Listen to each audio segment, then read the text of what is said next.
Claro, o ambiente de projeto é caótico, é inóspito e é absolutamente natural que assim seja. Você está criando uma disruptura, um nascedouro de algo novo. Então, ele vai ser a gênese, ela é acompanhada pelo caos, né? Assim acontece na natureza, assim vai acontecer no fenômeno do projeto. Mas esse cara que está na ponta, que saca do que está acontecendo, que entende, ele vai ter, costumo brincar, eu tenho que chegar para chamar quem conhece as manhas, quem conhece lá na ponta, quem é que está, né, fazendo acontecer.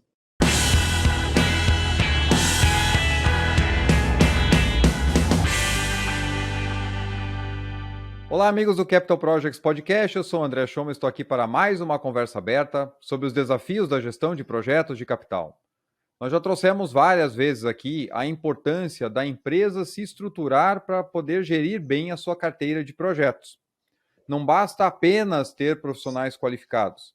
É preciso estabelecer processos, é preciso estabelecer uma governança, treinar essas pessoas para trabalharem juntos, de modo com que as competências se complementem e o projeto possa sair com sucesso.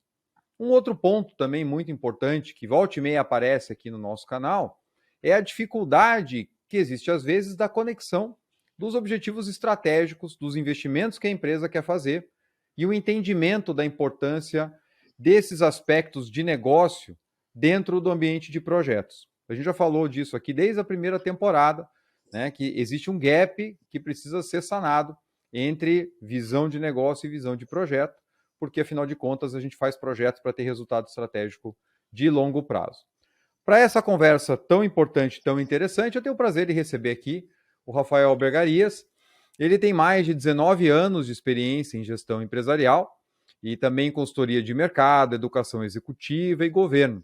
Fundador e presidente da IPMA no Brasil, ele é diretor de desenvolvimento regional da Latinet IPMA, coordenador da primeira comissão de projeto, portfólio e programas no sistema CRA-CFA, ele é executivo de negócios, de desenvolvimento de negócios do International Institute of Education e também sócio do Instituto de Desenvolvimento em Gestão de Projetos. Doutor em administração pela ESC Rennes, na França, ele é doutorando também em psicologia pela Universidade de Paris, mestre em ciências e administração pela FGV, tem MBA em gestão de projetos pela UFRJ e é bacharel em administração de empresas. Especialista em implementação de projetos estratégicos pelas universidades de Stanford e Cambridge, Rafael vai bater esse papo com a gente aqui sobre a importância de alinhar a estratégia com a carteira de projetos e como a gente consegue medir uma maturidade organizacional verificando os principais aspectos de como a empresa está direcionada para a sua carteira de projetos. Rafael, seja muito bem-vindo ao Capital Projects Podcast. André, muito obrigado pelo convite, muita felicidade de estar aqui. Eu que agradeço, é um prazer receber você aqui no canal.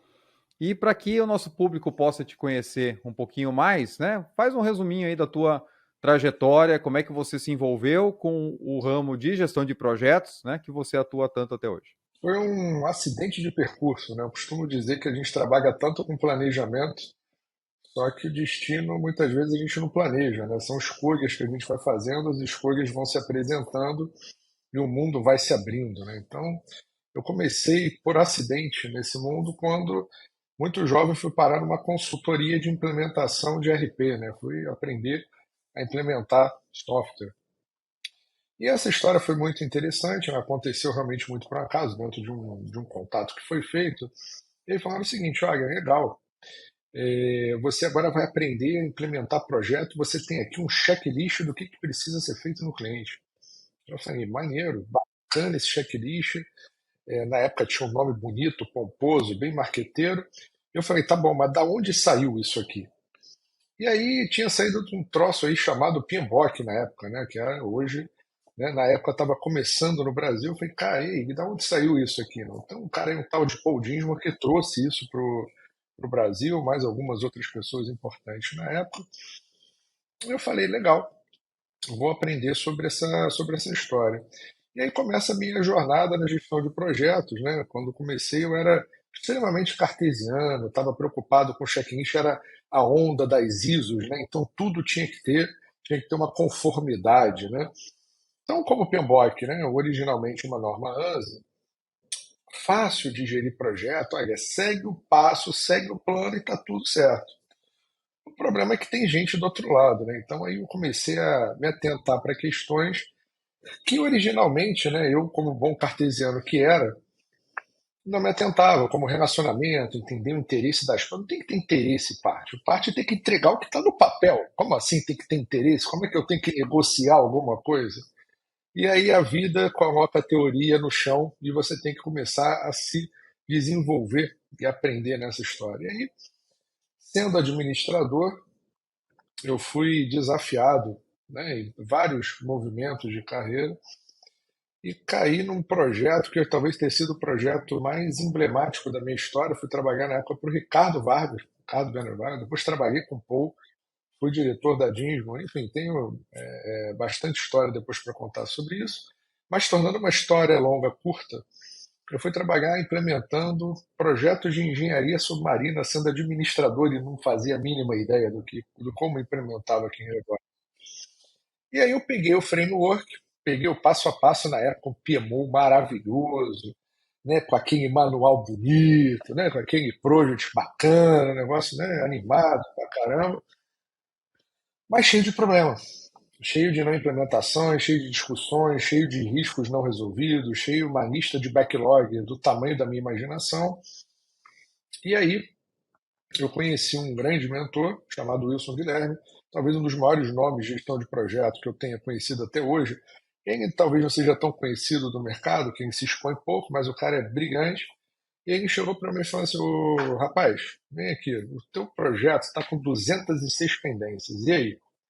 Eu falei: e aí que eu vou resolver uma a uma. E aí eu fiz o cara crachá, peguei o telefonezinho e fui ligando para cada uma das partes, ou descobrindo quem era responsável por aquilo.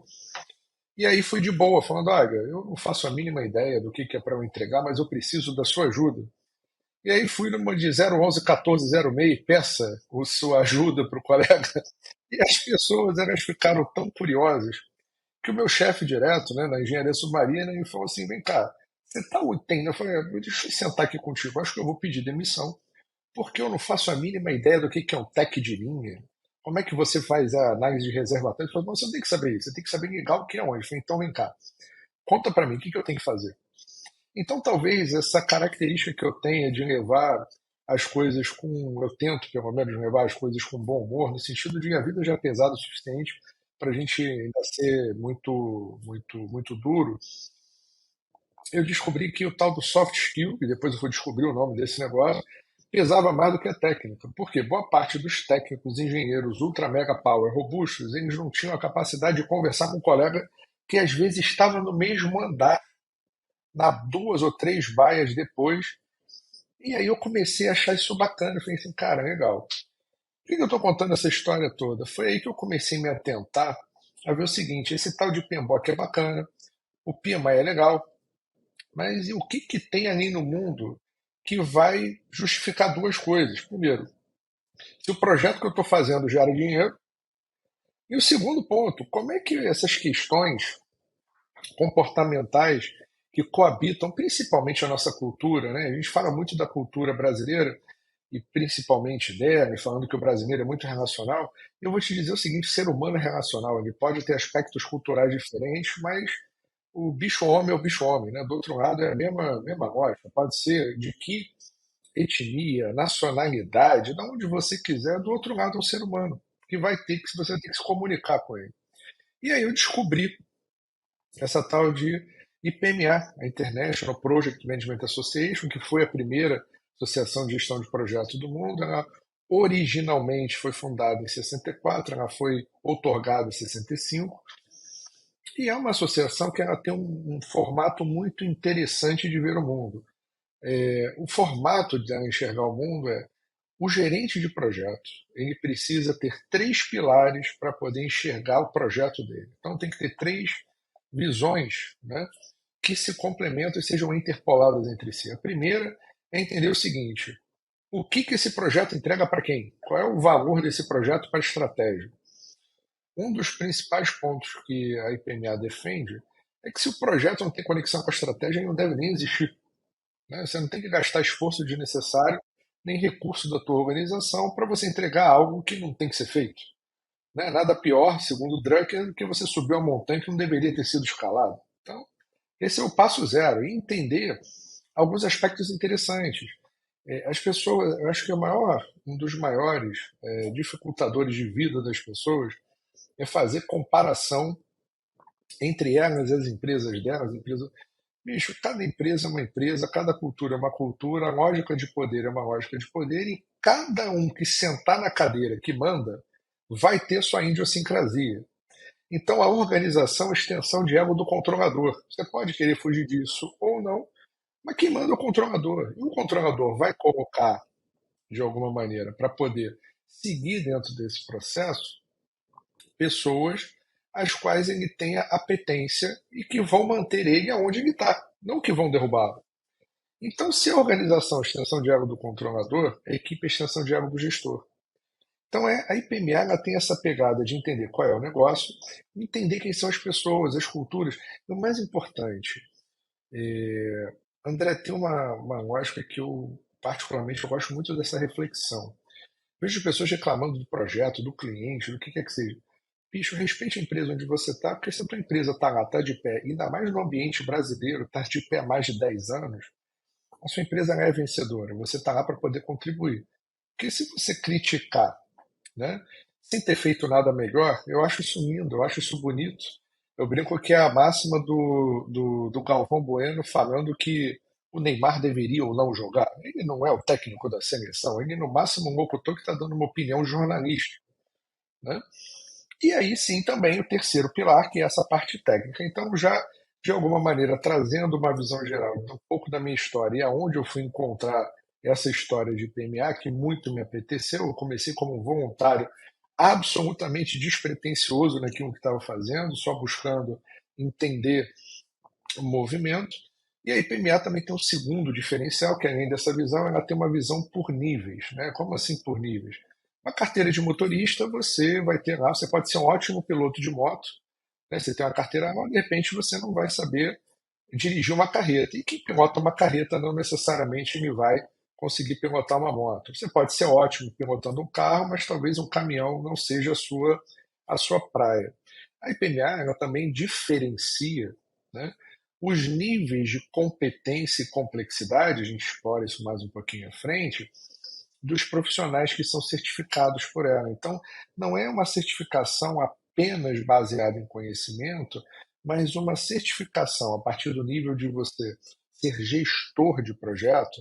Foi a primeira certificação e continua sendo a única que diz que você é um Certified Project Manager, onde você tem um processo de assessment. Então, alguém conversa contigo, é alguém capacitado e que é outorgado pela PMA Global para fazer o papel de acesso, para saber se de fato você entregou os projetos.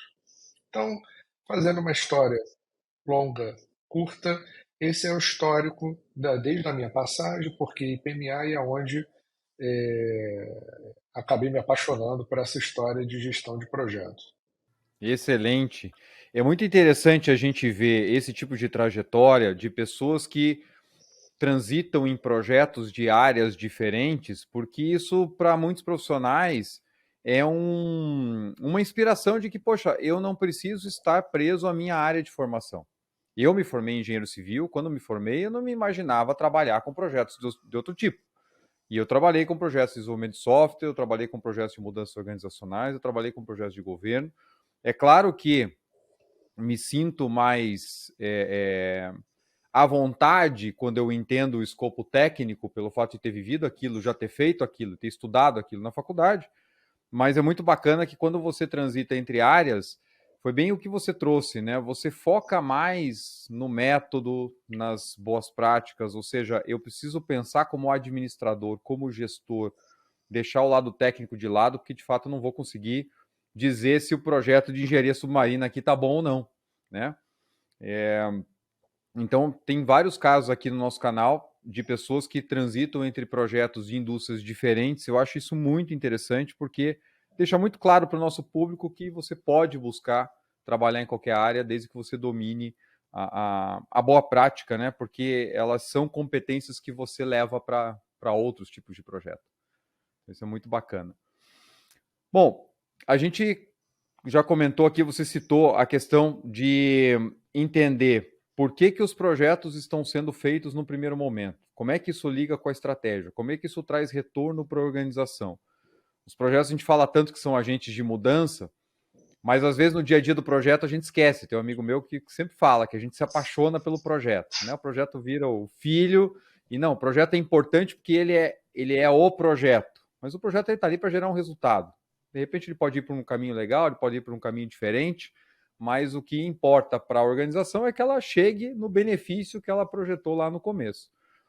E apesar de que na teoria tudo isso é um pouco mais simples da gente explicar, na prática tudo aquilo se mistura, né? Para onde que a gente vai, o que que a gente faz, é mudança de mercado, é mudança de direcionamento, é movimentação da concorrência, então não é tão fácil. Você, né, tinha me contado antes que a IPMA ela desenvolveu uma certificação justamente para poder fazer um assessment das competências em gestão de projetos, programas e portfólio de uma empresa, ou seja, para medir a maturidade organizacional da empresa para portfólio, programas e projetos e identificar pontos de melhoria. Como é que funciona essa avaliação? Traz um pouquinho para a gente como é que isso acontece na prática e quais são as vertentes que são avaliadas que são importantes. O primeiro passo para essa certificação acontecer, olhando o sistema organizacional, é entender as três principais camadas quando eu estou falando de empresas de capital aberto, seja mais de capital aberto ou capital fechado, mas que tenham projetos robustos, né? Por mais que eu não vá direcionar isso, não serve única e exclusivamente para megaprojetos ou para projetos de capital, ou para projetos de infraestrutura. A lógica é a mesma, fazer uma padaria, fazer uma rodovia, fazer um aeroporto. Mas é importante a gente entender que esses três papéis eles têm que ser vistos e entendidos. O primeiro papel que a gente olha é qual é a composição, né, da assembleia de acionistas ou dos acionistas daquela organização. Né? Então, se eu tenho uma organização que é fundo de pensão, fundo de pensão não é agressivo, que está preocupado com baixo risco e contratos longos, então ele não está preocupado em muita mudança de carteira, o que vai favorecer, por exemplo, dentro dos direcionadores de projeto, você tem que estar preocupado tanto com CAPEX, mas tanto quanto com OPEX, ou seja, quanto é que vai ser qual é o lifetime desse ativo. Né? Então, assim, se eu tenho, por exemplo, né, um fundo de pensão, eu tenho que entender que, não, se eu tenho um grupo agressivo de investidores norte-americanos, aí ele vai querer uma disruptura.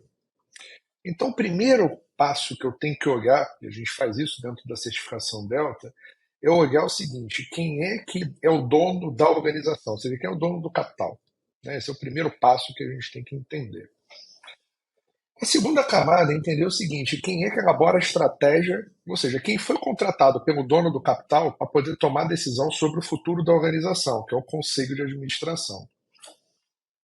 Se eu pego um conselho de administração que o presidente é o ex-dono ou dono de uma startup, você vai ter uma velocidade esperada monstruosa, a tal da agilidade organizacional, a coisa meio sem fronteira, né?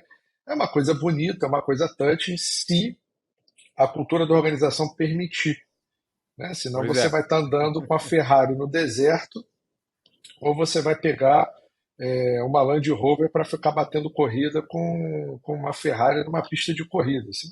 Não existe carro melhor do que o outro, existe o uso do carro. Assim como qual é o conselho de administração que você vai ter, que vai incorporar. Vou fazer aqui de uma empresa familiar gigante que o presidente do board é o fundador da empresa e que o filho dele é o CEO. Esquece que você vai ter apurrinhação nessa história, você vai ter briga e você vai ter que administrar isso. Então, o direcionamento do projeto ele vai estar atingindo o fundador. Enquanto o fundador estiver lá, quem manda é ele. Então não adianta você seguir única e exclusivamente aquilo que o CEO está te dizendo, porque você vai ter problemas dentro desse processo. É. Isso são coisas que não estão no livro, né, André? Isso não está escrito em Não. lugar nenhum. Né? Isso aí não. É legal, você analisou quem é o dono do dinheiro, quem foi contratado para tomar conta do dinheiro e dar definição de futuro, né, da organização, perenidade para a organização, ou montar estratégia. E a função desse board é contratar um corpo de executivos, uma diretoria executiva, ou seja, da direção executa, né? Essa é a função da diretoria Uhum. executiva, que vai ser capaz de desmembrar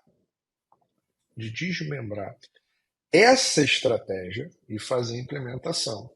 Até aqui, isso é bonito, isso é legal, isso é interessante, mas poucas pessoas param para entender que a cultura da organização vai de quanto consonante ou dissonante é a formação dessa primeira camada.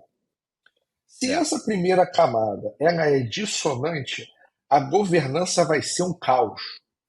Vai ser quase que caçar. Já tentou pastorear siri? Se você tacar um balde de siri no chão, vai um para cada lado e está valendo. E aí a É. organização ela parece acéfala. Só que por Uhum. conta do efeito portfólio, do efeito coro, ou seja, se é uma organização muito grande, uma pessoa só cantando, se eu cantar aqui, você vai ver que eu rapidamente desafino, nem afinar, né? Eu não sou afinado. Mas se cantarmos eu e você, a gente já está dividindo. Se cantarmos 100 pessoas juntos, você não sabe quem é afinado e quem é desafinado. Por quê? Porque no efeito portfólio, você, mesmo que a teoria de Markowitz não seja plenamente aplicável no mundo real, você acaba tendo compensação de carteira por efeito de um projeto que deu mais, um projeto que deu menos, você consegue fazer uma normatização daquilo ali, partindo da premissa que seus controles de governança, seus controles empresariais funcionam de maneira robusta. Então, o que a Delta ela faz? Legal, entendi o topo. Agora eu preciso entender o seguinte: entendi o executivo, agora, e quem executa? Quem na ponta, o cara da ponta, ele olha para cima e ele entende o que ele está fazendo, ou ele é um autômato? O autômato é um relógio de corda, ele vai lá e faz função. Porque o que eu conheço de gestor de projeto, que é, na verdade, um grande escovador de cronograma, não é incomum eu encontrar isso. Ele não É. consegue pensar. Ou, pior, ele vira apenas um único e exclusivamente um gestor de contrato. Ele quer saber se atendeu, se não atendeu, se eu vou fazer a Uhum. medição ou não vou fazer a medição, mas ele não se pergunta se aquilo que eu estou medindo está gerando agregor, está na ordem daquilo que eu tenho que fazer. Por exemplo, um projeto de capital, se eu tiver que fazer, sei lá, um diagrama de bloco, eu tenho que saber o que está ficando pronto primeiro. Não adianta a estação de esgoto estar pronta antes da estação de tratamento de água se não tem a casa de força e se não tem linha para interligar. Então, assim, peraí, É. qual é a ordem do jogo? Né? Senão eu começo a gastar dinheiro, fazer dispêndio e projetos de longa duração. Ele gera exposição de capital e aí você tem um problema de caixa na organização. Então, o que a Delta acaba fazendo para não me delongar muito, para a gente poder trocar mais sobre isso? A Delta avalia três grandes pilares. O primeiro pilar que ela vai olhar, que é o que a gente chama de mediação, qual é a governança dessa empresa com relação aos seus projetos? Ela tem software, ela não tem software, ela tem. E mais uma vez, esse tem como tem. A gente não julga se está certo, errado, bom, ruim, que essa não é a nossa função. Eu só preciso entender se você quer ser competitivo subindo uma duna, se você não escolheu um gol para subir a duna, né? E se você de repente está com o teu Land Rover parado e não subiu. Então, peraí, qual é a ferramenta, né? O que você tem? E se você tem padrão? Porque não é incomum você encontrar empresas que cada área gerencia projeto da sua maneira. E aí, É. se cada um Exatamente. gerencia da sua maneira, não existe visão integrada de gestão de portfólio. Por quê? Porque aí, Uhum. bicho, aí é um KPI, né, que eu chamo um KPI, né, que é um KPI, que o pessoal gosta de chamar, mas é que é um indicador melancia, que é verde por fora e vermelho por dentro. Porque se você não tem É. governança, não tem processo, não tem metodologia, você não tem as coisas na mesma base. Não tem na mesma base, cada um reporta aquilo que acha que é. E aí você tem terreiro de mafagafa para você conseguir tomar decisão. Então a gente olha qual é a Uhum. governança, a gente olha qual é o resultado que você tem dos seus projetos. Eles estão atendendo, não é só se ele ficou tendo prazo, ele gerou o resultado. Se ele foi feito lá, você fez um design to capacity de sei lá quantos mil BTU, ou do que quer que seja, de capacidade que você tem instalado. Bacana. Ele atende essa capacidade dentro do custo que você imaginou de operação? Porque você pode atender a Uhum. capacidade, Pois é. mas aí custa uma fortuna para você poder extrair. E eu olho para a ponta do Exato. outro lado. Eu olho para as pessoas. Se as pessoas elas foram capacitadas, eu medi a competência delas. Então, o que a gente olha? Se você teve a medição de competência do indivíduo, qual é a governança? Ou seja, qual é o conjunto de regras que você segue? Não é o que você diz que segue, é o que você segue. Que é, né, assim, o pessoal fala que faz um monte de coisa, peraí, isso aqui é as easy to É. be, né? E aí você Uhum. vai olhar o seguinte, qual é o resultado que está acontecendo. Então, a certificação Delta, ela hoje é sem igual no mundo, e a gente está trazendo, isso foi feito pela primeira vez nas Américas, tenho muito orgulho de ter feito isso no Brasil, principalmente com a empresa que foi com a Eletrobras, criando uma disruptura e dando tranquilidade para o investidor, ou ajudando o investidor a compreender que, pelo menos sobre o ponto de vista de competência organizacional, aquela organização ela vai sim ter comprometimento com a entrega do valor do dinheiro dele. Então, qual é a grande preocupação dentro desse movimento? Que numa implementação completa, você vai desde o treinamento e certificação da base, até você fazer a sensibilização dos gestores, chegando na alta administração, indo para o topo, é mostrar o fluxo de valor do que está sendo feito, não só o top goela down, como às vezes acontece, executa aí o plano de investimento, É. mas é dando a possibilidade da compreensão dos profissionais que estão trabalhando. Então, de maneira geral, essa é a tônica que a gente tem com relação à certificação Delta, é ajudar as organizações, inclusive ao investidor, a olhar o seguinte, pô, esses caras sabem o que estão fazendo com o meu dinheiro? Essa é uma discussão interessante. Muito interessante, com certeza. Tem muita coisa para a gente tirar daí para nossa conversa. E eu vou aqui, né, por essa curiosidade, eu vou começar pelo último ponto. Vamos no sentido inverso. Você comentou sobre as pessoas.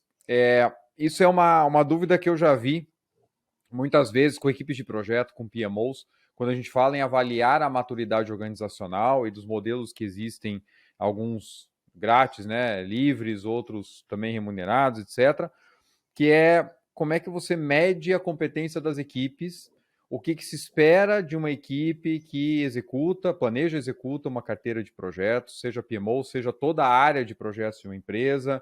Às vezes já me perguntaram assim: então todo mundo tem que ser certificado para eu dizer que eu tenho uma equipe competente em gestão de projetos. Vamos começar por aí, né? O que você vê em relação a esse tema? Quais são os aspectos mais importantes em relação às pessoas e aonde podem estar as maiores alavancas de valor? Ou seja, pela tua experiência, onde é que você viu que, poxa, isso aqui normalmente falta e é uma ação que, se toda empresa começasse por ali, com certeza já ia melhorar bastante. Existe um ponto, né, que é interessante a gente trabalhar, que é o uso do termo e da palavra competência, né, o significado dela, né? É. Competência vem do latim, significa ter o direito de falar ou de julgar.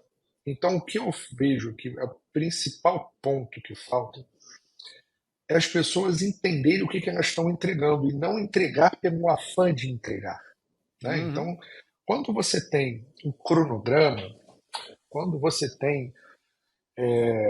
Não é incomum você ver no final do ano as empresas desesperadas porque tem que fazer realização orçamentária, senão você vai perder o orçamento. Exato.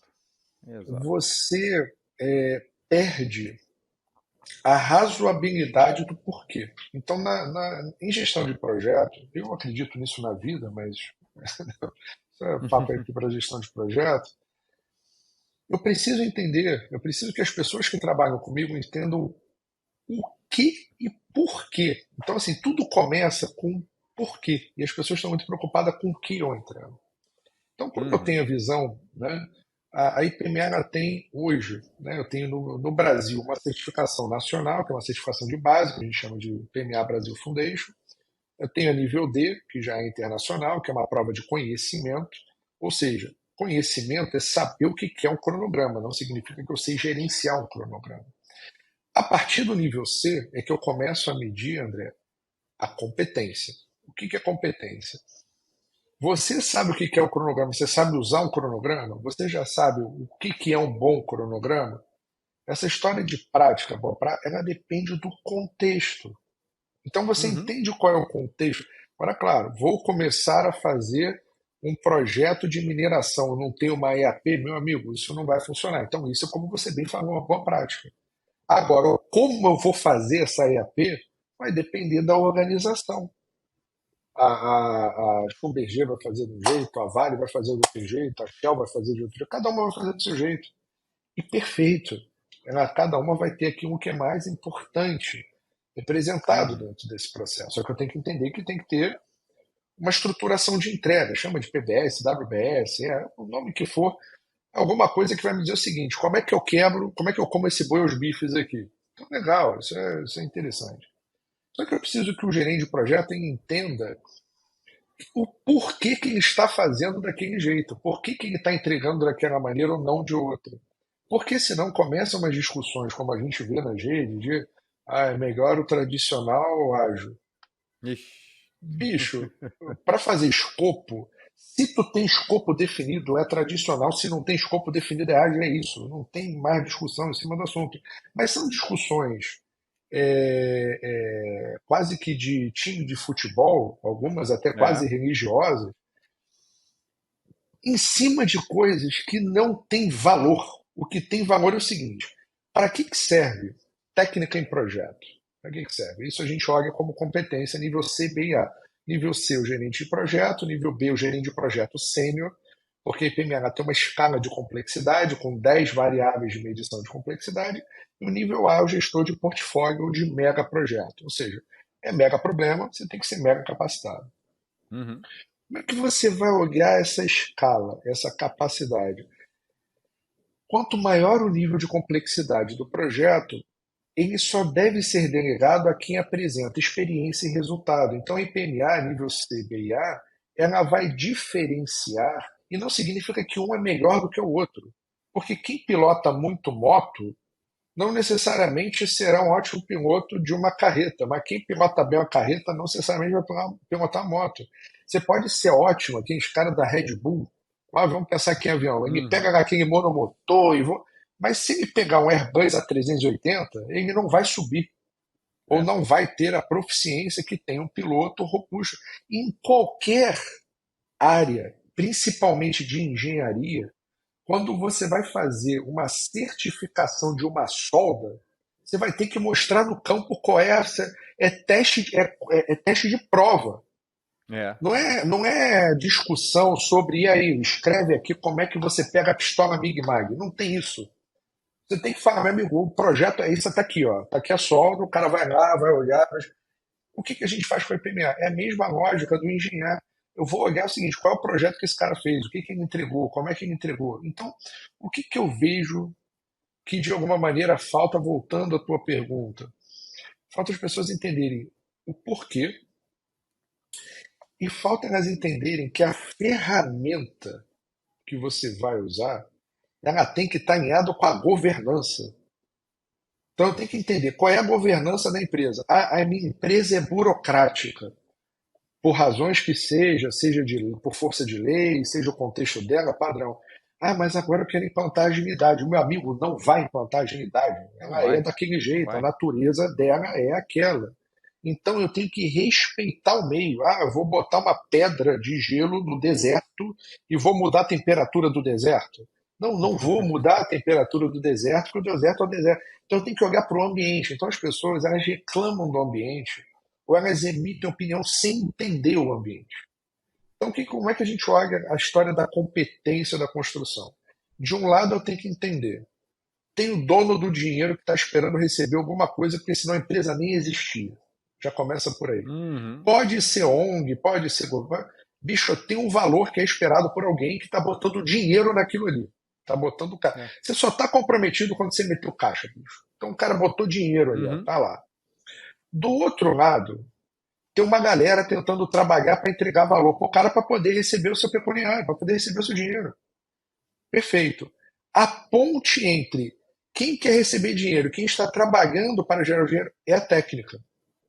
E no Brasil, durante isso, a compreensão disso é o que eu entendo sendo competência de gestão de projeto. O que é projeto? Projeto é projeção do estado futuro melhor do que o estado presente, onde eu tenho que conseguir mobilizar pessoas e recursos para poder atingir o objetivo em nome de alguém. Então a coisa mais importante nessa história é a quem eu tô atendendo, quem é meu dono, quem é o chefe, quem é o dono do caixa. É esse cara que eu tenho que olhar. E essa compreensão, às vezes, nas empresas, o cara está preocupado se é certificado Scrum, se é certificado PMP, se é certificado em Narnia.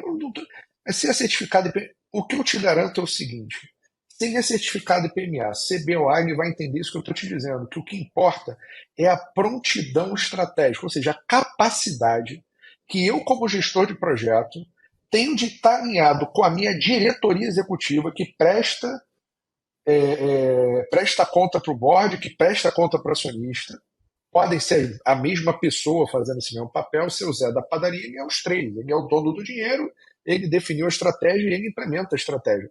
Não significa que os três papéis não existam, significa que eles Uhum. estão fusionados, são coisas diferentes. E quando você passa por essa compreensão, o teu sentimento é como é que eu uso os meus técnicos de maneira eficiente para falar o seguinte, cara, como é que a gente faz isso aqui ter um custo menor? Como é que eu consigo fazer uma aplicação mais simplificada? Se eu vou fazer, por exemplo, uma plataforma de petróleo, eu já fiz 50, para que eu vou inventar um modelo novo, né, num greenfield, com uma tecnologia nova, se eu já tenho tecnologia que está funcionando, que vai acelerar, que eu já tenho fornecedor formado? Será que eu entendo a lógica de cadeia de fornecimento para o que eu quero? Então, a lógica da competência da gestão de projeto é fazer com que o caboclo entenda o porquê que ele está entregando e o segundo, Uhum. qual é o contexto da entrega. Ah, eu sou uma empresa pública. Meu amigo, o teu processo de aquisição vai ser um parto de elefante africano. Por quê? Porque tem É. regra, meu amigo, tem TCU. O teu CPF, se você fizer qualquer coisa fora da conformidade, dentro da interpretação não que você tenha feito, você Uhum. vai ter que É. responder um processo gigante. Ah, não, mas a minha empresa é de capital fechado. Capital... Ok, aí a governança é outra. Você vai... Então é entender aonde eu estou situado. E o que eu vejo são as pessoas criticando sem a compreensão do que elas estão fazendo. Porque projeto, ele vai contra a natureza humana. O ser humano, ele busca zona de conforto. Então, quando você bota um novo projeto dentro de uma carteira que já está rodando, com uma operação que está rodando, com um cenário complexo, principalmente pós-pandemia, que as pessoas estão sensíveis, e aonde você normalmente é um pedinte organizacional, porque gerente de projeto, estrutura matricial, ele é a estrutura temporária brigando com a estrutura perene. Ele não vai ganhar da estrutura perene. Então, se ele não tiver sanidade mental e inteligência emocional, bicho, esquece gestão de projeto, que não vai funcionar.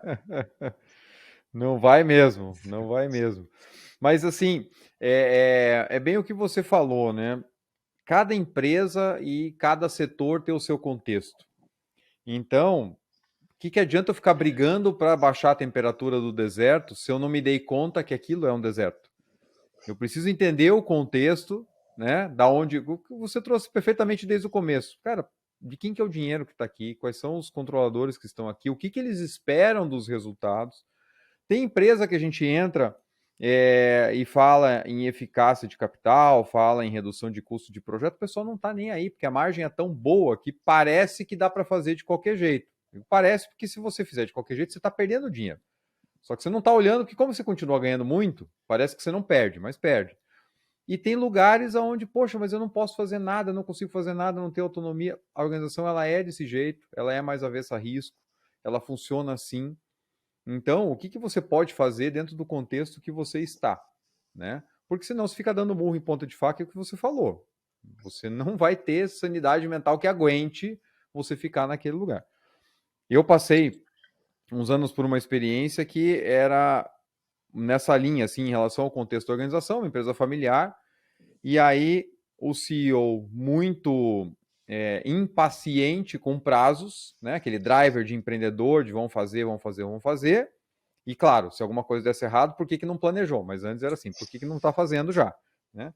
E a área financeira, extremamente controladora. extremamente. Processo burocrático, a gente chegava a ter 3 ou 4 aprovações do mesmo processo, às vezes pelas mesmas pessoas, né? Então, tudo travado, difícil. Você não mobilizava para fazer qualquer serviço, por menor que fosse, em pelo menos 15, 20 dias, né? E a gente ficava de ping-pong, né? Porque apesar de se darem muito bem, a empresa familiar, se davam muito bem, mas sobre essa diferença de visão de negócio, eles não se falavam. E aí sobra para as equipes que tem que transitar de um lado, pô, tem que correr, por que não fez? Você vai no outro. Não, não pode. Você tem a regra, você não juntou 3 orçamentos ainda, você não pediu o teu contrato com uma semana de antecedência para o jurídico e não sei o quê. Então, como a gente está falando aqui, ou você escolhe ficar maluco, ou você escolhe entender como é que a banda toca. Não vou me acomodar. Aonde tem possibilidade de melhoria, você vai, você mostra, justifica, conseguir fazer várias mudanças por um lado, e em outros empaquei em coisas que eram dogmas. Não, isso aqui não se mexe. Tá bom, já consegui ganhar aquilo lá, com isso aqui a gente convive. Então, né, tá tudo muito ligado naquilo que você trouxe, né? As pessoas estão ali dentro de um contexto. Quanto mais eu entender desse contexto, melhor. E aí, partindo para o segundo ponto que você tinha trazido da questão da avaliação delta, olhar resultado de projeto, programa e portfólio, mas pelo que eu já pesquei, que você já trouxe, você falou de OPEX, falou do resultado de longo prazo da organização, etc., a gente provavelmente não está falando só aqui de atender prazo e custo, né? De forma Está alguma. falando de atender resultado estratégico. Como é que é visto isso nesse tipo de avaliação, né? Olhar, de fato, se eu entreguei o valor para a organização e não a tarefa que me passaram lá. Ah, vai lá, entrega isso aqui até o final do mês. Beleza, entreguei, se funcionou ou não estou nem aí. É interessante, um dos pontos que foi mais desafiador é você em projetos, né, principalmente na tua especialidade de grandes projetos, projetos que são projetos de capital, ou geram ativos de capital, é você promover a conversa entre o PMO e o cara que está operando aquele projeto. Ou que ficou pronto, a gente olha os últimos 5 anos, foi entregue assim, a gente olha um horizonte. Então, normalmente você vai ter um ramp-up, uma operação plena, dependendo da natureza de projeto, entre 3 a 5 anos. Tem projetos que são mais rápidos, tem projetos que podem levar 8, 10 anos. Uma mina você pode levar 10 anos para conseguir um ramp-up completo. Então, claro, vai depender da natureza de negócio. Uhum. Então, essa discussão entre o diretor de operação com o diretor responsável, né, de engenharia da área de projeto é que é o grande barato de você começar a entender a IPMA, fazendo aqui um parênteses, a gente trabalha muito com uma lógica mais de acreditação do que de certificação, porque a certificação significa que você conhece um referencial, você foi avaliado contra o referencial. A acreditação ela é um nível acima, que você conhece o referencial e aplicou o referencial. Você foi capaz de demonstrar que através das suas ações você implementou isso. Então, eu não tenho metodologia. Primeiro, um trabalho, isso eu acho muito competente. O Prince 2 é uma certificação, é muito robusto sobre o ponto de vista de gestão de projeto, até pelos stage gates e o respeito do dinheiro do investidor. Existem outras metodologias que não me cabe aqui entrar. Estou falando do Prince porque é uma parceira global da IPMA, a gente entende que é uma metodologia bastante robusta. Você pode fazer um híbrido disso, por exemplo, o Ed Merrill, a IPA, ela é extremamente competente na sua metodologia de stage gate para poder garantir a diminuição da exposição de risco do investidor e aumentar o teu grau de definição de projeto e respeito a esse valor. Então, isso é muito interessante, né, quando você olha.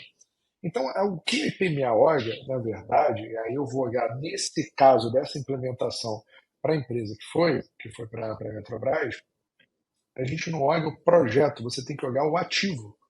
Ou seja, eu tenho que olhar o CAPEX mais o OPEX, e dependendo do que seja, eu tenho que olhar o desmob disso, porque pode ficar Uhum. pendurada a linha lá, você depois vai ter que tirar aquele negócio.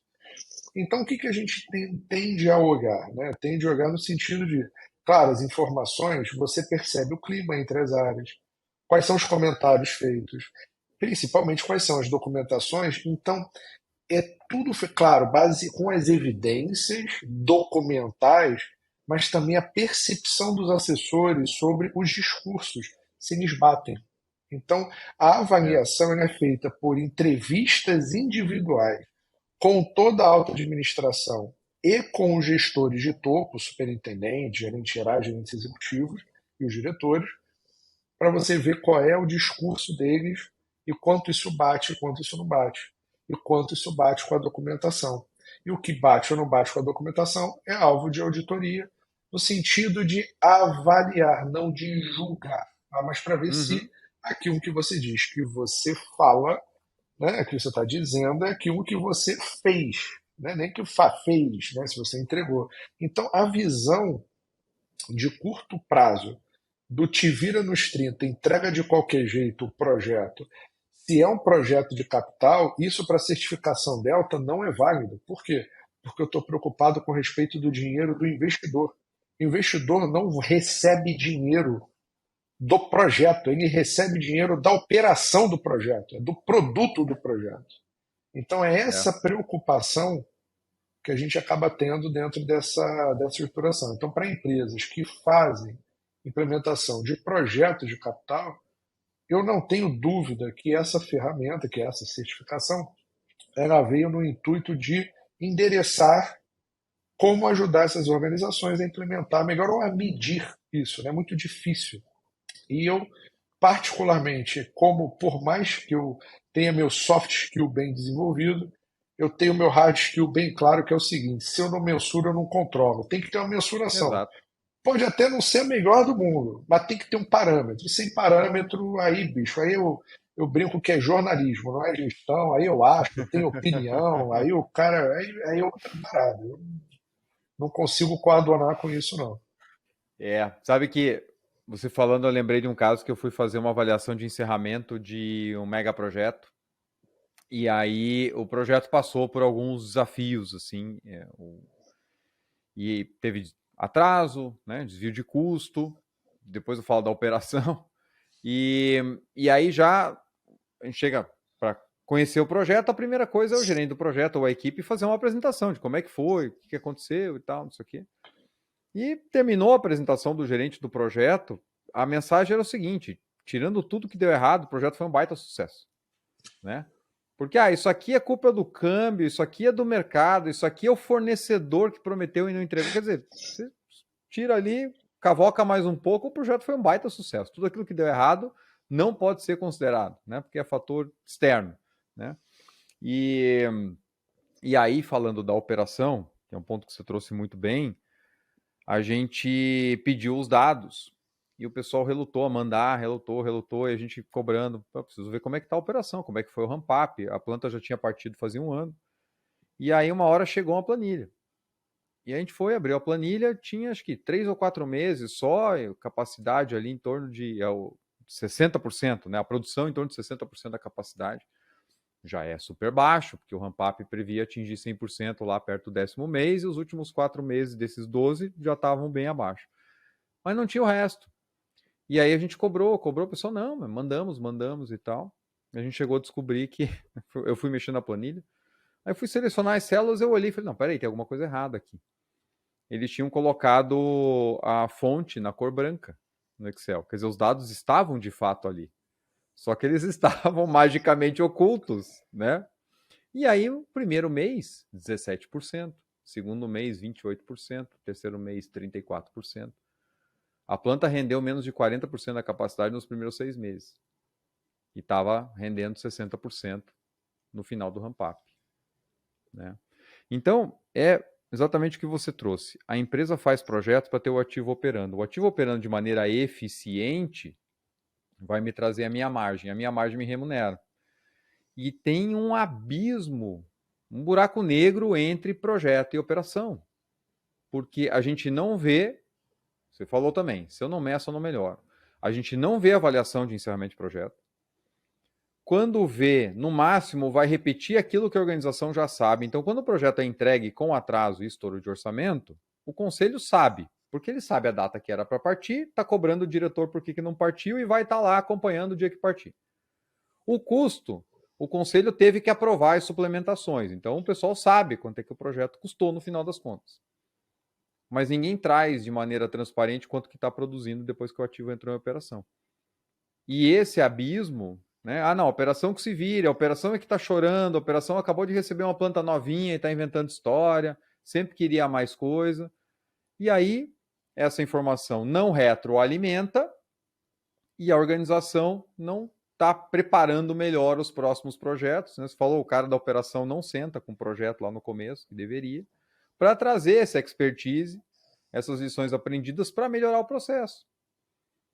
Então, é impressionante o quanto você tem ali uma oportunidade de melhoria e não é aproveitado.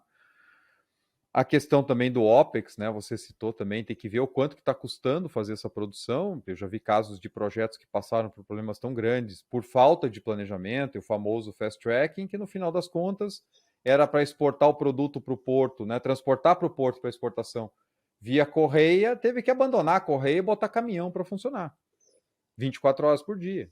E aí o OPEX vai lá para o teto e a operação já não se paga. A planta já estava, né, operando ali a 55%, 60% também da capacidade, o custo operacional lá em cima.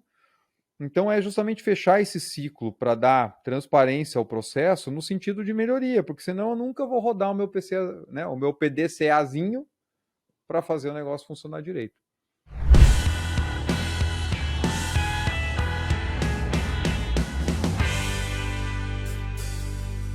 Meus amigos, nós sabemos que a alocação de capital é uma das formas críticas de traduzir a estratégia corporativa em ações. Mas alocar e realocar capital dentro de um portfólio de investimentos sempre é um grande desafio ainda para a maioria das empresas. Para trazer maior eficiência a esse processo, a Prosper desenvolveu o Teams Ideas, uma solução completa de gestão estratégica de portfólio de investimentos que adota as melhores práticas de gestão de CAPEX para garantir a governança, transparência e alinhamento estratégico ao portfólio. Desenvolvido por uma empresa com mais de 29 anos de experiência no mercado corporativo, a Prosper já foi reconhecida pela Microsoft por 6 vezes consecutivas como um dos melhores parceiros da América Latina em soluções de gestão de projetos e gestão de portfólio. O Teams Ideas é a solução adotada por grandes empresas no Brasil e no mundo. E você pode conhecer mais sobre essa solução clicando no link aqui na descrição desse episódio.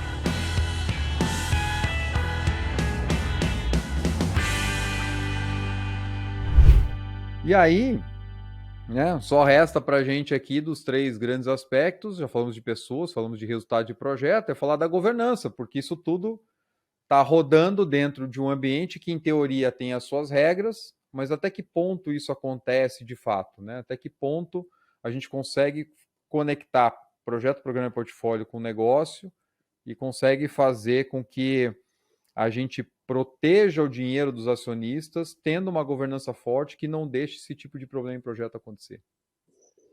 Pergunta de $1 trilhão, porque 1 bilhão já ficou, né, pequeno. Já ficou pequeno. Eu vou me permitir responder isso de maneira bastante parcial, né? Não tenho a resposta completa para isso, mas de Claro. maneira simples. Definição clara de papéis e de medições de performance pela alta administração. Leia-se Conselho de Administração. Qual é o grande ponto que eu tenho que pensar? Toda vez que eu tenho bônus, ou que eu tenho uma remuneração variável, se eu tiver pressa na execução dessa, diga-me como me medes que eu te direi como trabalharei. Eu acho que esse é a máxima de qualquer um que trabalhe com essa remuneração variável, né? Então, a forma de remunerar, isso é teoria da agência, ou seja, o principal, que é o dono do dinheiro, ele tem que estabelecer uma forma clara de repasse e compensação para o agente que ele contratou para poder remunerar pelo esforço de estar fazendo com que o capital dele cresça, né? Porque se eu pegar 1 bilhão ou 10 bilhões de dólar, euro, qualquer moeda que eu escolha e colocar num pátio, ela não vai construir uma refinaria, não vai construir uma mina, ela não vai construir absolutamente nada, vai ficar o dinheiro lá parado. Ele não tem curso de ação. Então a remuneração ela serve para eu transformar o poder econômico em poder financeiro e poder ampliar a capacidade econômica daquele, né, daquele que está colocando o dinheiro, né, do principal, né, na teoria da agência. Então, o problema de governança, muitas vezes, ele nasce torto de como é que os bônus ou como a estruturação de medição são feitas. Então, se você me disser que eu vou ser medido se eu vou entregar o projeto no prazo, eu vou resolver o problema de curto prazo. Até Uhum. porque a alta administração, historicamente, ela fica de 2 a 4 anos no board. Então ela Pois é. quer o maior retorno possível para a sua remuneração variável enquanto ela estiver sentada no cargo. Quando eu falo de um projeto de capital, você está falando de um projeto que vai ter pelo menos aí, vamos colocar aqui, 4 anos, 5 anos, ou pode se Uhum. estender mais do que isso, e dependendo, como a gente falou no começo, pode ter que ir um ramp-up longo. E aí, como é que eu faço essa avaliação se eu vou investir no futuro ou se eu vou medir no presente? Existem várias formas de fazer isso. Você pode pagar com stock option que você só pode realizar daqui a 5 anos, daqui a 10 anos. Legal, vou te pagar aqui X milhões, bacana, mas esse dinheiro só vale daqui a 5 anos ou daqui a 10 anos, porque tem que garantir que a tua tomada de decisão, a operação aconteceu. São formas, mas se você me perguntar onde está a chave da governança, está em como é que você vai medir a abertura do cofre, o que que é performance para abrir o cofre. Então, tão simples quanto isso, claro, tento aqui ser simples e não simplório, mas é essa relação de mediação, de tomada de decisão, que numa empresa familiar ela é bastante reduzida. Por que ela é muito reduzida? Porque eu estou pensando na perenidade daquilo ali. É. Então eu vou fazer aquilo. Se eu mesmo vou operar aquilo que eu mesmo estou fazendo e eu não pretendo vender aquilo, eu tendo a ter uma preocupação maior, na minha experiência, tende-se a ter uma preocupação maior com a definição, e aí fazer devagar, ter burocracia faz sentido, não estou dizendo que está certo, errado, nem bom, nem ruim, Uhum. mas dentro do contexto faz sentido, do Tá que numa alinhado ao empresa de contexto. capital. É isso aí, está ligado ao contexto, do que numa empresa que é um fundo de ação ou é um governo que precisa mostrar alguma obra, algum resultado, ou tem algum interesse, ou enfim, o que quer que seja dentro desse contexto, e aí fazer barulho significa que é mais importante do que a performance, e a gente já viu essa história acontecendo no Brasil algumas vezes. É. Infelizmente já foram várias e não foram as últimas, né? O que tudo indica. Olha só que ponto importante, porque de fato, aquilo que vai direcionar as ações é como você falou, é a maneira com que você mede as equipes. Se você mede com resultados imediatistas, não espere que o foco vai estar sempre no longo prazo.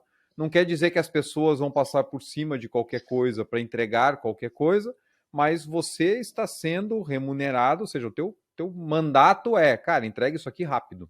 É isso que eu espero de você, porque essa é a mensagem que eu estou passando. E é um baita desafio. Eu já vi casos onde a remuneração, né, projeto mudando ou não de mãos de equipes entre uma fase e outra, aonde tinha meta financeira que assim, você precisa passar o gate até novembro ou dezembro. Você não pode virar o ano com esse projeto na mão. Você tem que passar o gate, a partir da hora que passar o gate, o projeto vai passar para o outro time. Seja entre FEL2 e FEL3 ou entre FEL3 e execução. O resultado disso sempre é ruim, mas enfim, né? Na realidade, isso acontece em vários lugares. Então, meu amigo, é meta do cara, ele vai passar esse projeto. Não importa se o projeto está bem definido, se não está bem definido, ele vai achar uma justificativa para passar esse projeto. Já vi meta de nota por sistema de avaliação de maturidade do projeto, né? Olha, o nosso sistema é esse aqui, a nota para passar é tanto. Então tinha meta, estava escrito na meta do cara, né? A nota que ele tinha que tirar. Então o cara vai matar o avaliador até tirar aquela nota, né? Vai esfolar o cara até conseguir chegar na nota que ele precisa. Eu estou olhando o resultado da operação lá na frente? De jeito nenhum. Eu estou resolvendo o meu problema.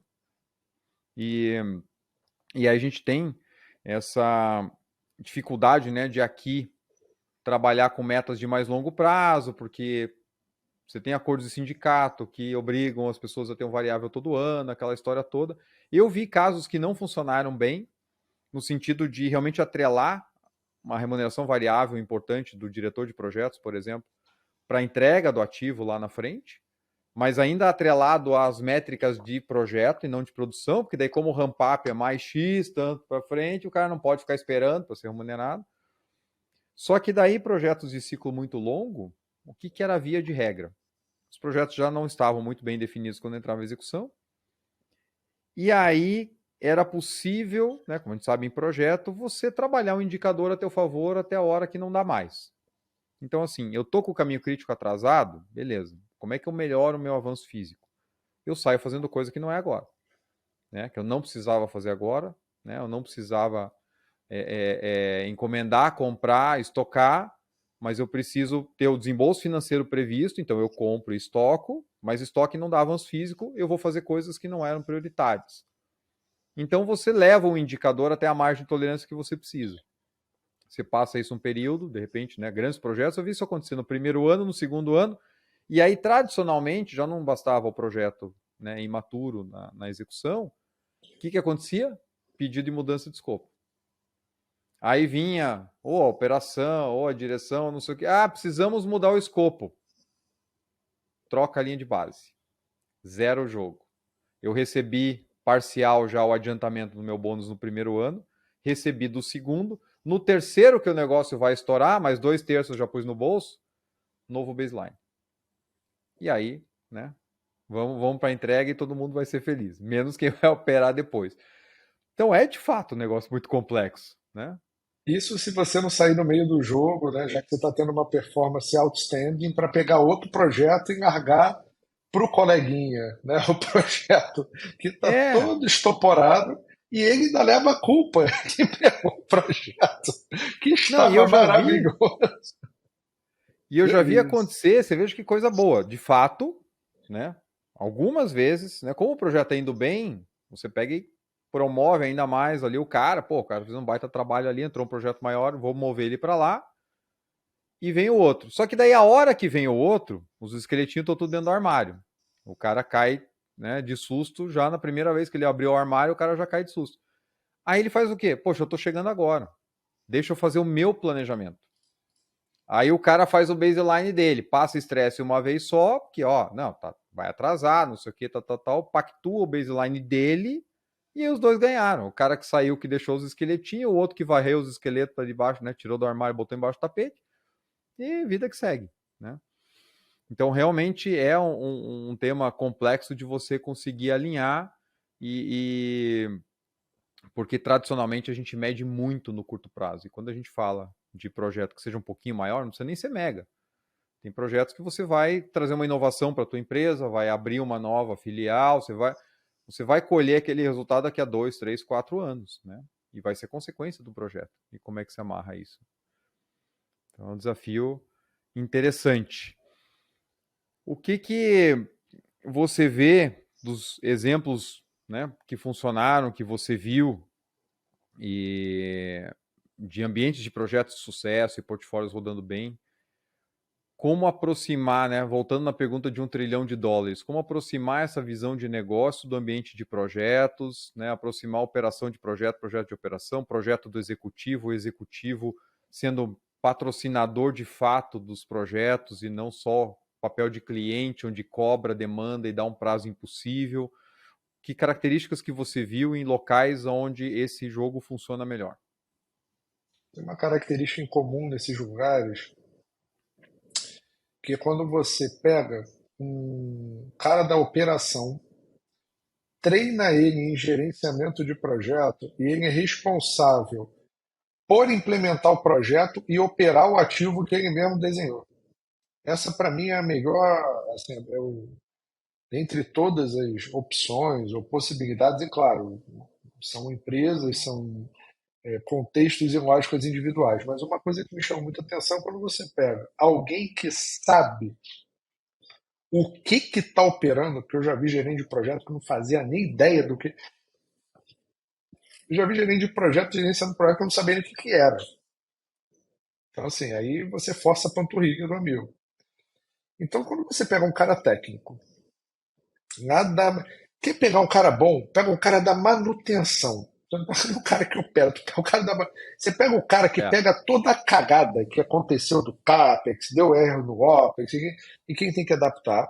Pega o cara lá da manutenção ou da operação da ponta, claro, ele tem que ter perfil, Uhum. normalmente são pessoas estáveis e conformes. Se eu pegar um disco, então ele para gerir a equipe de repente não é o melhor. Enfim, ele pode virar, existe uma figura, eu já vi algumas empresas adotando, que é a do Technical Project Manager, que é o gerente de projeto técnico. Então você tem o PM e Oh, você que tem o bacana. TPM. Ou seja, o que que esse TPM faz? Ele tem é, é, a mesma função do PM, a mesma força do PM, mas o PM ele serve para fazer o alinhamento com a equipe ou a parte de soft skill, e você tem o cara técnico que ele que dá para que o escopo ele só é aprovado se esse cara der a rúbrica dele. Você pode fazer isso de outras maneiras, envolver o diretor de operação, mas aí você tem algumas dificuldades. Quando você traz, por quê? Porque o cara da operação ele quer o tecnicamente perfeito, né? Na ponta, se pegar um projeto de engenharia, engenheiro foi feito para não dar defeito. Né? Então, assim, É. é para ser perfeito. Né? Então, é perfazer aquilo dali. Então, tem uma ojeriza, uma aversão natural, até pela própria formação cognitiva, ao erro ou à falha. Então, se eu puder fazer um vaso de superduplex, eu vou fazer um negócio normal. Uhum. Então, o que, que acaba acontecendo? A briga entre o tecnicamente perfeito e economicamente viável, ela só se torna equilibrada quando os dois estão do mesmo lado da mesa. Porque se estiverem lados opostos da mesa, não tem um problema. Ah, Então, como eu vejo como resolver, é trazer o caboclo que é da operação ou da manutenção para ele, claro, identificando que tem um perfil, ou o desenvolve para que ele faça o perfil de gerente de projeto, ou até vire o responsável pelo gerente de projeto, vire o PMO, vire o responsável, ou o gerente de programa, de portfólio, enfim, ou o diretor, ou whatever, o nome que tem, depende da governança da empresa, ou você traz essa pessoa para ela ter a palavra final sobre o escopo e sobre a estratégia de implementação, não é só sobre o escopo, que você bem falou, senão começa a avançar é. escopo de coisa que não tinha que avançar. Então, essa estratégia de você combinar quem no fim do dia vai pegar o ativo para operar, ou quem já tem uma experiência robusta na operação do ativo, no que eu vi funcionar, me parece ser a resposta mais efetiva para uma implementação melhor. Claro, o ambiente de projeto é caótico, é inóspito, e é absolutamente natural que assim seja. Você está criando uma disruptura, um nascedouro de algo novo. Então, ele vai ser a gênese, ela é acompanhada pelo caos. Né? Assim acontece na natureza, assim vai É. acontecer no fenômeno projeto. Mas esse cara que está na ponta, que saca do que está acontecendo, que entende, ele vai ter, costumo brincar eu tenho que chegar para chamar quem conhece as manhas, quem conhece lá na ponta, quem é que está, É. né, fazendo acontecer. É, com certeza. Eu já vi acontecer o contrário. E aí acho que dá para chamar até de outro termo, que é karma. Eu vi um caso de um projeto que foi no fast tracking e foi uma loucura a implantação, deu todo quanto é tipo de problema, estouro de custo. O negócio ficou tão crítico. Eu tive lá 2 anos depois que a planta já estava operando. Os escritórios da operação eram os antigos canteiros de obra com paredes de madeira ainda, porque não tinha dinheiro nem para fazer escritório mais, né? Foi tirado do escopo. E daí eles pegaram a pessoa que gerenciou o projeto de cabo a rabo, quando o projeto estava terminando e estava aquela loucura toda, a empresa chegou para a pessoa e falou assim: agora você vai operar essa planta que você está entregando, né? E essa planta, 2 anos depois, estava operando a 47% da capacidade. Então, assim, né? Seria interessante que você falou, cara, pega alguém que sabe operar, para o cara não deixar pegar atalho onde não pode pegar atalho, porque no final das contas, como a gente falou desde o começo, eu estou entregando um ativo que está sendo feito para entregar valor através da produção. Não é o prédio bonito ou feio, grande ou pequeno, é para gerar a produção, que a produção é que vai pagar a conta e vai botar dinheiro na mão do acionista. Se não for assim, não faz sentido fazer projeto. Eu fico com o dinheiro onde ele está, né? Então, A gente fala também bastante do papel quando não é possível trazer a pessoa que seja habilitada para gerir o projeto, né, definir e gerir o projeto, você tem o papel muito ativo e forte da chamada prontidão operacional, que é trazer essa visão de operações de manutenção para o início do ciclo, porque, mais uma vez, é a visão do cliente, é o cara que vai realmente botar a mão naquele ativo, vai passar a viver ali dentro, né, mais de 8 horas por dia. Muito legal. Rafael, dava para a gente seguir aqui, olha, horas e horas. A minha vontade sempre é essa em todo episódio, que poder sentar, né, com especialistas, com a tua experiência, para mim é uma aula aqui. Eu não faria um curso de curta duração de 1 hora, fazia um MBA completo, mas não dá, né? Temos que partir para o final do nosso episódio. E eu sempre peço para o nosso convidado deixar aqui algumas palavras para o gerente de projetos, para o especialista, enfim, para a pessoa que está nos ouvindo agora, que quer fazer projetos melhores, quer entregar mais resultado, né? Com base na tua experiência, que dica que você deixa aqui para os nossos ouvintes, para os profissionais que estão nos ouvindo? Talvez seja um. Eu gosto muito do feijão com arroz, tá, André? E talvez o feijão com arroz às vezes seja esquecido. Esqueçam as técnicas. Olhe para duas coisas. Primeiro, quem é você e qual é o teu perfil? Quem é você e quem é o teu perfil? E respeite o teu perfil. O Neymar, ele tem que fazer gol, ele não tem que aprender a agarrar. Então você tem que entender qual é o seu perfil. Isso é muito importante, autoconhecimento. Isso, inclusive, é a primeira competência das 10 das competências pessoais da IPMA. Então, é autoconhecimento. Conheça-te a ti mesmo. Então, qual é o meu perfil, o que, que eu faço, com o que, que funciona, o que, que não funciona, o que, que eu sou bom, o que, que eu não sou. E aquilo que eu não sou, delego e encontro pessoas que possam ser complementares. A formação de uma equipe complementar ela é muito importante.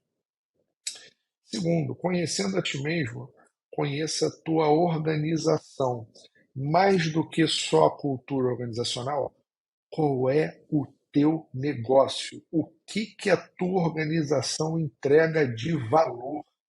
Se o teu direcionador de valor é baixo custo, não, teu projeto não pode ter luxo.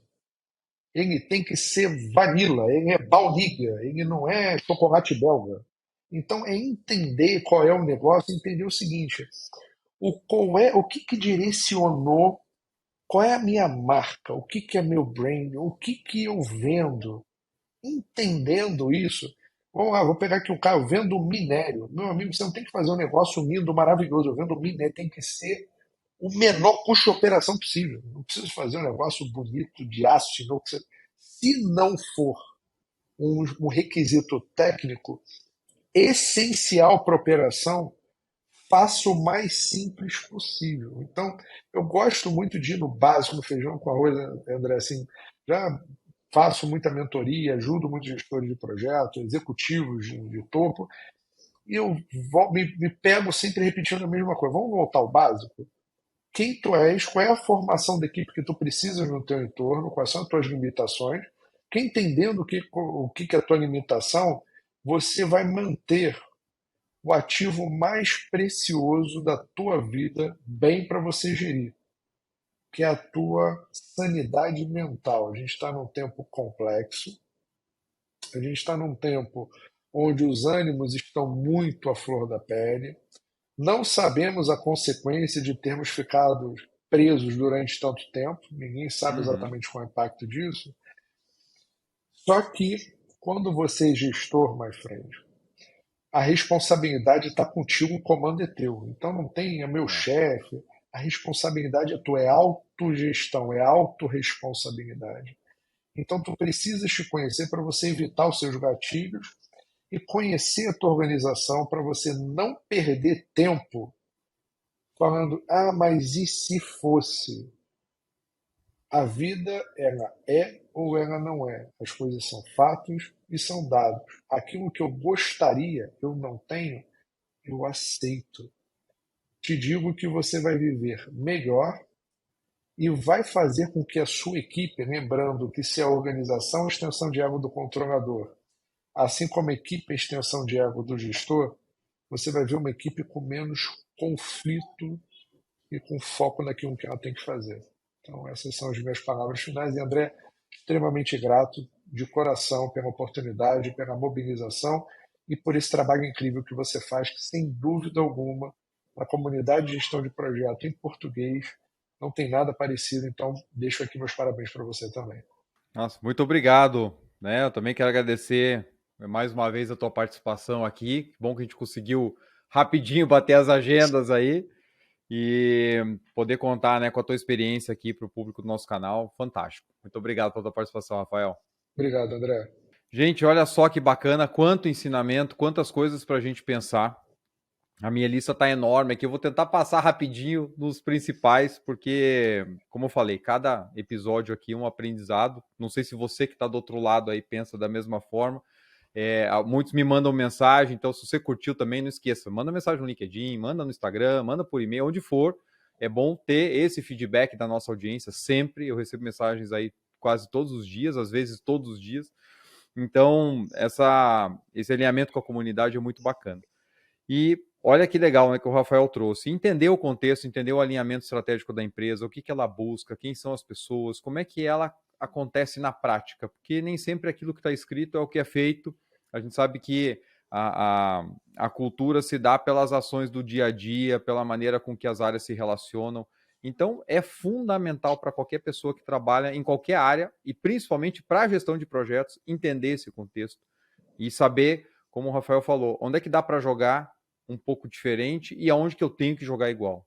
Então, isso realmente faz muita diferença para o nosso trabalho, poupa muito estresse e traz eficiência. Você entendendo como é que o negócio funciona e, poxa, eu consigo trabalhar desse jeito, isso me agrada, beleza, cara, você está no lugar certo, né? Vai embora que funciona. Uma prontidão estratégica, a empresa está condicionada, está preparada a atender as variações de mercado, as oscilações, as mudanças, porque isso tudo dispara projetos, né? Mexe na carteira e a gente tem que estar ali pronto para atuar. A gente viu muito, passou por um exemplo, infelizmente ninguém queria que fosse dessa forma, mas na pandemia a gente viu empresas que rapidamente se adaptaram e empresas que acabaram, né? Quando elas estavam começando a mudar, o negócio começou a abrir um pouco mais. Então, foi mais pela sorte. Se o negócio fosse mais rígido ainda do que foi, né? Já foi o suficiente para colocar muitas empresas em dificuldades, seria ainda maior. As equipes tendo objetivos claros vindo de cima, mas também tem a nossa responsabilidade de buscar com os executivos se o alinhamento está certo, se é isso mesmo, né? A gente gosta, às vezes, de ficar no nosso canto e jogar a responsabilidade para o outro lado. Não, mas meu diretor não veio aqui me dizer o que ele quer. Tá, vai lá e pergunta, né? Vai ser melhor para você, porque no final das contas, se ele não ficar satisfeito com o teu resultado, não vai ser pior para você do que para ele. Questão de metas, alinhamento de metas, remuneração variável, como é que isso conversa de fato com objetivos estratégicos. Governança, que é algo que se fala muito, mas é muito mais complexo do que dizer que você precisa ter uma maneira de aprovar e gerir e acompanhar e controlar esses projetos, porque no dia a dia isso se desdobra dentro da organização. Ter o autoconhecimento, entender o teu perfil, porque você mesmo vai entender onde você funciona melhor, então já reduz uma fonte de estresse enorme, de às vezes você está achando que não se encaixa para aquele tipo de trabalho e de repente você está numa função errada, né? Ou que não errada, né? Não é o termo melhor, mas é onde você consegue, não é onde você vai conseguir render mais. Equipes que se complementam, porque de fato é isso, poxa, ninguém vai ser o super-homem, né? Mulher Maravilha que vai resolver tudo, por isso que a gente trabalha em equipe, graças a Deus, né? E a gente se complementa. E começar fazendo o básico. A gente já falou disso aqui e vai continuar falando várias vezes. Gente, não tente inventar moda antes de pelo menos fazer o básico, porque as grandes alavancas mais fáceis de atingir estão ali em fazer o feijão com arroz bem feito. Aí depois você inventa, você testa, mas não tente achar atalho para nunca pegar o caminho que todo mundo pega ou que deveria pegar, né, da boa prática. Então, domine a boa prática primeiro e você vai ter muito mais resultado. E a partir da hora que você fizer isso, com aquilo que já existe no mercado, tenho certeza que vai ser muito difícil você largar. Você vai ver que funciona e funciona muito bem. Bom, realmente muitos insights, muito bacana. Espero que você tenha curtido então o episódio tanto quanto eu. Quero agradecer quem ficou até aqui nos ouvindo, nos assistindo, né? Agora também temos aí o videocast. Então, muito obrigado pela tua participação, pela tua audiência. Obrigado também aos membros do nosso canal. Para quem ainda não se filiou, né, temos o programa de membros que ajuda a sustentar aqui o nosso canal. Então fica aqui o convite, tem o link na descrição do nosso episódio. Quero agradecer também ao Teams Ideas by Prosperi, a GSUP Nexus, nossos apoiadores, que também mantêm esse show rodando. E espero vocês aqui na próxima semana para mais um episódio do Capital Projects Podcast. Um grande abraço e até a próxima.